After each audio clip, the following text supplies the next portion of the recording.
within the university system. No, I must place the union in proper perspective for people to understand.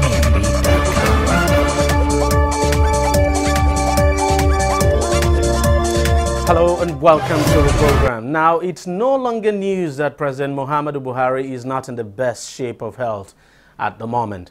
The president failed to show up at the last cabinet meeting, asking his deputy, the vice president, to preside.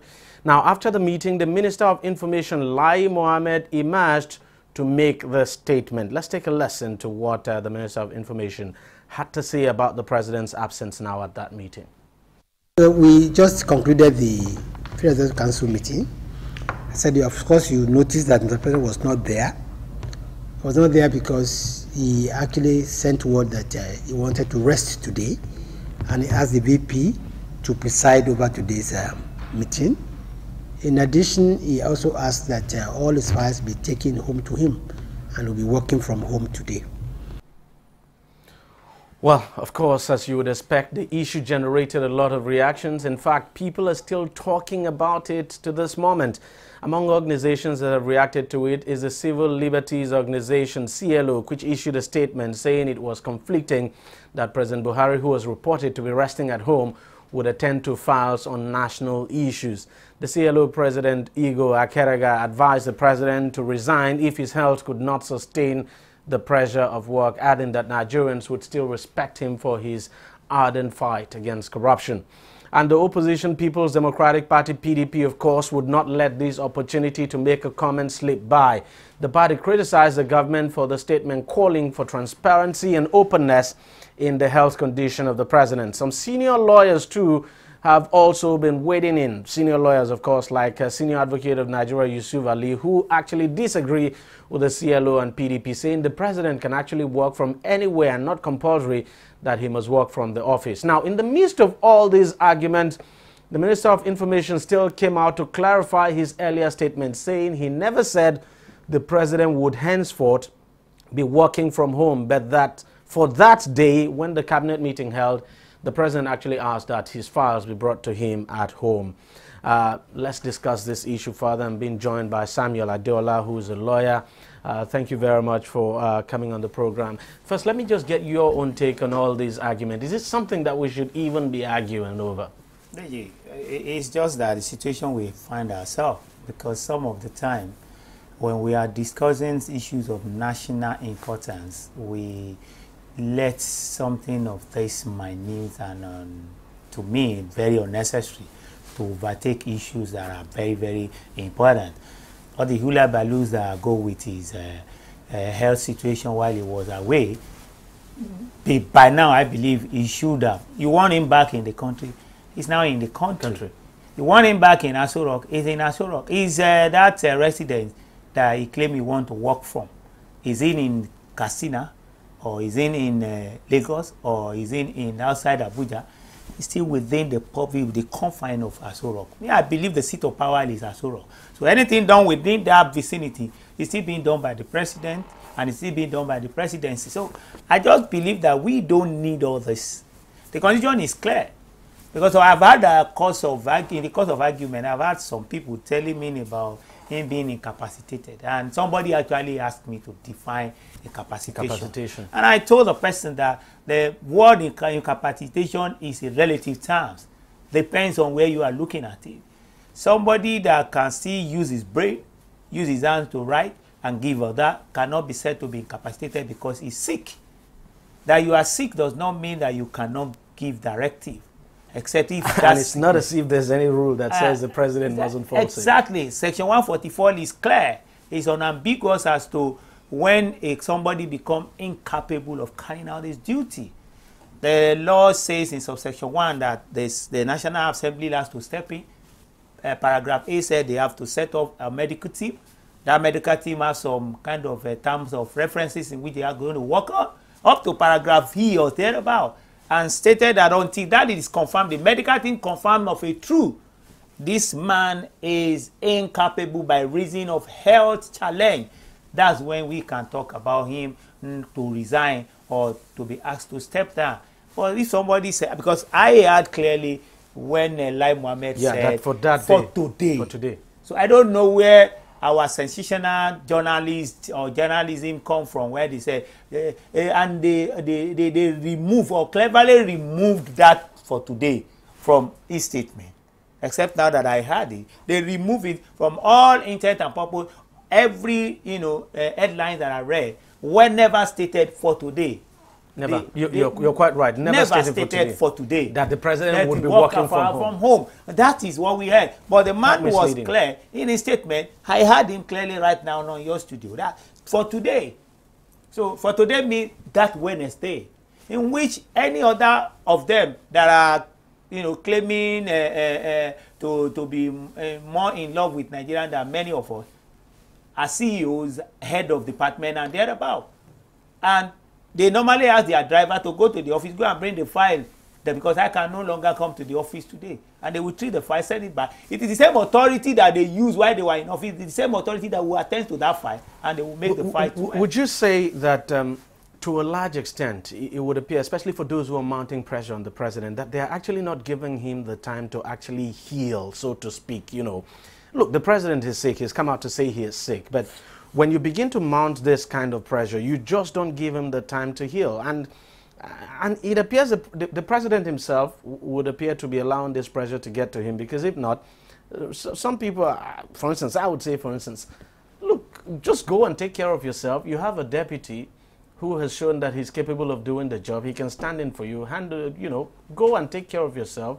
And the deputy runs things. When you're okay, there's nothing wrong with that. But it appears, a section of Nigerians don't see it that way. I don't know how to put it now. I think the problem is this. Like what you said was supposed to have been my rightful answer to your inquiry, in the sense that when you said that he's allowing him to get to him, but your diversion a little is where I'm going to be a bit discretionary. That he can say that, okay, the vice president can be working on his behalf and all the rest. There's a time limit as to which he can, deputize to the vice president. Yes, that is true. There's a time limit provided by the Constitution. So I believe one thing, that the area is there really a time limit? Yes, somehow. I think I've read it somewhere in the constitutions within the period. I'm not absolutely sure, but go on. Like I said, but it's not as if he's going to go on forever anyway. Well, if it's not going on forever, it cannot also go on for an interregnum time, which people don't know.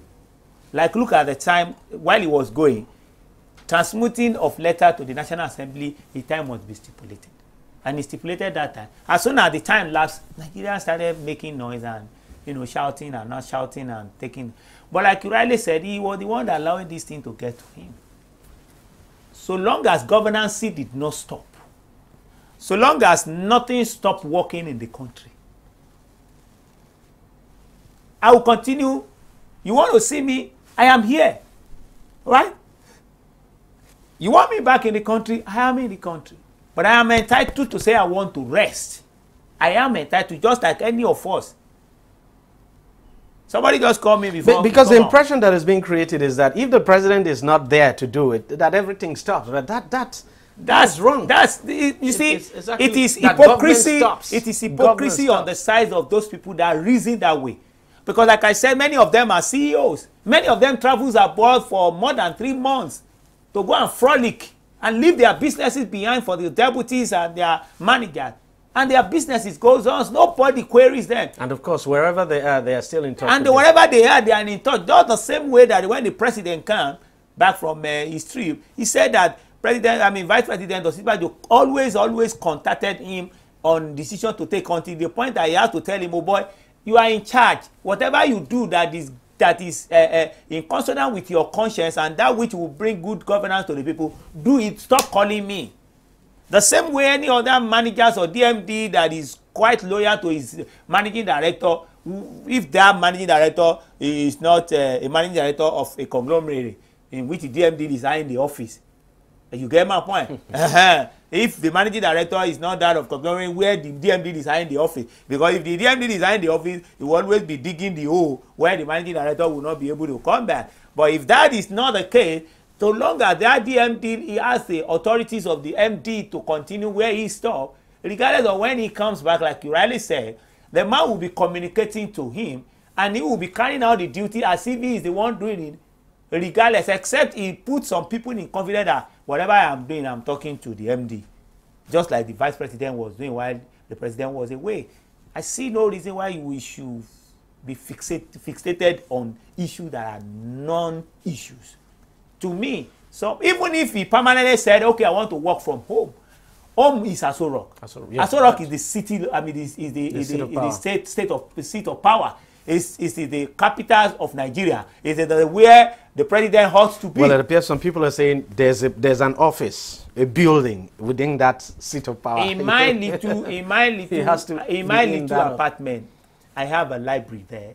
I call it an office. And as a matter of fact, even if the president goes to the office or didn't go to the office, you don't know. Do you know? The question is that on my card you will find my house address there as my second office, because I work from home as well. So if I see that somebody that cannot get to me in the office, I'll say join me at home, because I will still attend to you. So what is the fuse about somebody that says I want to rest? Whatever you need to get an approval for, bring it home. How long is he going to get there? It's none of your business. He's still within the seat of power. It's a different thing if he said that I am going to Daura. And governance has not stopped. And anyway. Governance has not stopped. So Nigerians just get fixated on things that are no matters. He just want to divert attention of people from things that matter, because we have a lot to demand from this government. And things like that, like where he works from, it's not my business. The business I have with this government is you promise us certain things and you need to fulfill it. 2 years run down the line, we have not seen the dividend of democracy. I was discussing with somebody. That's what we should be talking about. Yeah, not all this midget issue. All right. All right, thank you very much for coming on the program, and thank you very much for sharing your thoughts with us. So we'll take a short break and we'll be right back. Every day, every hour, and every minute, news break in Nigeria. Things happen so fast, it's most times difficult to track and comprehend them. But that's what we do right here on DEJI360. 2015, would you want to come back again? It's like asking Jesus Christ if he knew he was going to die, will you want to come back as the savior of the world again? We do not just help you track the stories, we break them down, explore all the angles, analyze the issues so that you can fully comprehend the stories and use them to make the right decisions.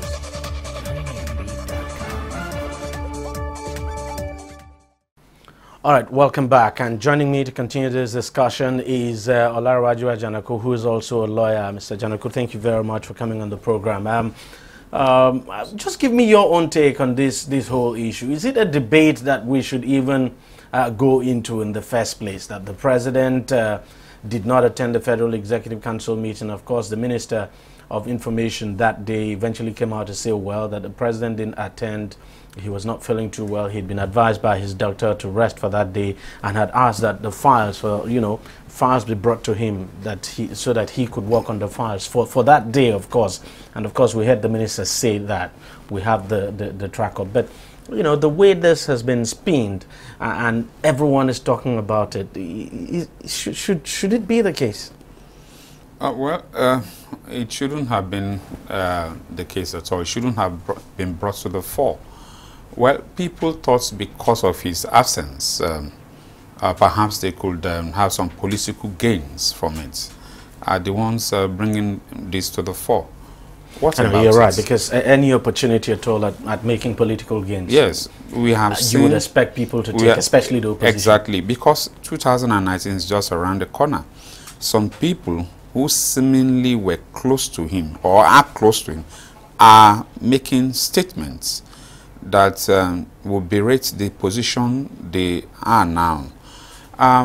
For the president not to attend... When you say I'm making statement, could you expatiate on that? You see, I would say they are strategizing now. For instance, we had, I don't know if that's what you would mean, we had the chairman of his party, for instance, the other day say Buhari should run again. And for me, I think... And some people are saying he shouldn't run. And if you ask me, I would say it's not what we should be engaged in at this moment at all. I mean, it's quite surprising that we'll be talking about that when you look at the challenge that the country is going through, and that whether you like it or not, hands should still be on deck to deliver the dividends of democracy. That's what I think. That's what any sensible Nigerian should be looking forward to. But because of their political inclinations and because of what they intend to gain, at the end of the day, they feel this is the right time to begin to manipulate the public by what they say to them, what is fed to the public,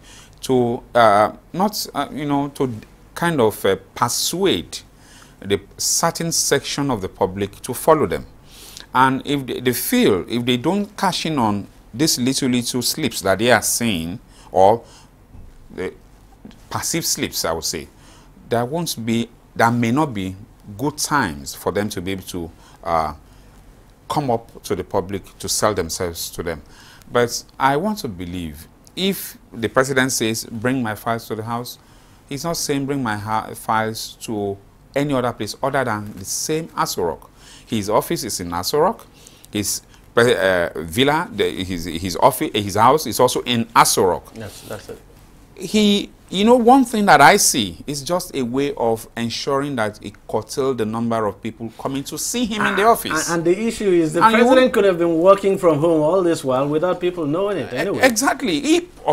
You see, the enormosity of the problems that we have in this country will not make you, even 24 hours a day will not even be enough for you to work. You understand? But if you work for a certain period in the office, you need to have some private moment for yourself to be able to do some other things. You need to consult, not in the office. You could consult even at home. You could consult elsewhere, maybe over dinner, over lunch and all that.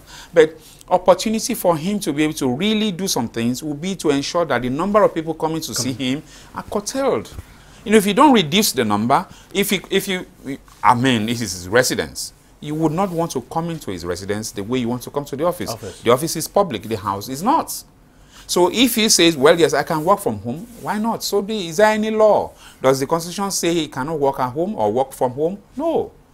You have, just like every other hardworking person in Nigeria does, you have some files that you are working on, you can't finish, you take the files home to work on. Does that mean that the office or the house is the extension of the office? But no, because you want things done in good time, that's why you have to take those files home to be able to work on, so that you have results at the end of the day.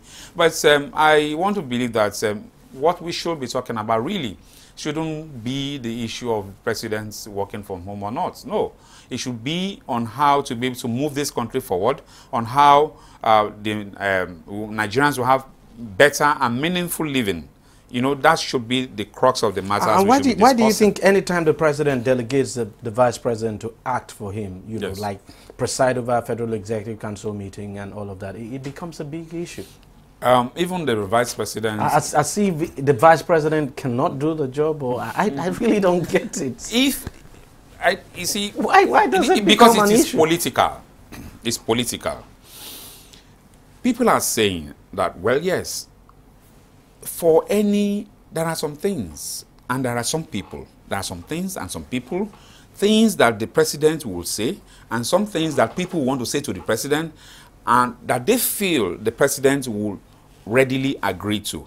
Maybe, in fact. But there are other things too that some people feel that if they put it forward to the person presiding, that's the VP, he may not accept. For him presiding over a meeting, he is the authority of the president. If you send someone, send someone to represent you in a place, you are the person speaking through the person who you have sent. So anything he says at any FEC meeting will be effective. If you bring something urgent forward and he decides one way or the other, that will be final. If he gives an instruction or gives things to do at that meeting, it must be carried out to the letter. And some people are not very comfortable, and they are raising unnecessary cloud over this. It should not be. That's my take. Because it's actually quite surprising that it will raise. The fact is that the vice president exists to act when the president is not there, yes, and he is not available. Yes. But do you think all of this is just because the president is? The fact is that the president is not feeling too well. He's sick. He's recovering, as we're told, and some people also have said part of the reason, like the opposition party now say, you know, that there needs to be more openness and transparency on his health condition. What is there that is not open? The Minister of Information came out to say, the mouthpiece of the government, that, well, yes, his doctor, the president's personal doctor, has advised that he should mellow down a little. He needs to rest more. If he needs to rest more and he has things to, a lot of things to do, he can delegate that power, that authority to his vice. And that is exactly what he has done. There cannot be vacuum in government. You understand? At any point in time, there cannot be any vacuum. The business of governance continues. So it shouldn't there shouldn't be any break whatsoever. When he was traveling out, he transferred his powers to that of the vice president. Now, if he has a function to go to that he cannot make, he can also delegate to the vice president to represent him. So what are we talking about? We shouldn't be talking, it shouldn't be politics all the time. People should begin to think about Nigerians. How do we move this country forward? It should be paramount in any discussion we are having now. And to the best of my knowledge, some people are not doing that, and it's not good. Well, thank you very much for coming on the program, and thank you very much for sharing your thoughts with us. It's a pleasure being here. We'll just wait and see how all of this, but you know, as you said, as we move towards 2019, yes, we're going to continue to see this, and opponents or whatever, politicians who would always want to take advantage of any perceived sleep, yes, as you said. Well, we'll take a short break, and when we come back, we'll be talking about something else. Every day, every hour, and every minute, news break in Nigeria. Things happen so fast, it's most times difficult to track and comprehend them. But that's what we do right here on DEJI360. 2015, would you want to come back again? It's like asking Jesus Christ if he knew he was going to die, will you want to come back as the savior of the world again? We do not just help you track the stories, we break them down, explore all the angles, analyze the issues so that you can fully comprehend the stories and use them to make the right decisions.